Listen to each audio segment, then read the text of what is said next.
ते सॅनिटरी करायला. वरला कचऱ्यामध्ये शिळे अन्न, कुजली फळे, पाळ्या भाज्याची देठे, अंड्याची टरफळे, मासे मासे डाळ, नारळाच्या गरवट्या, केसाचे दूध, चहा पावडर हे वरल्या कचऱ्यामध्ये येतात. सुक्या कचऱ्यामध्ये प्लास्टिकच्या पिशव्या, प्लास्टिकच्या वस्तू, कागद, पुठ्ठे, थर्मोकॉल, काचेचे बाटले, खेळ लागतील सर्वांनी वस्तू हे सुक्या कचऱ्यामध्ये.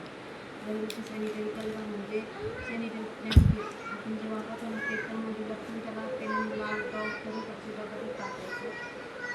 डायपर लहान मुलांचे असं पेपरने लपटके तुला डॉट करी त्याचे वेगळे जाणे आणि वापरलेले सत्ताचे वेळेने अलग से लाने आणि घरगुती घातकासाठी केमिकल पूर्वी बॅटरी सेवा कपडे केमिकल जंतुनाशक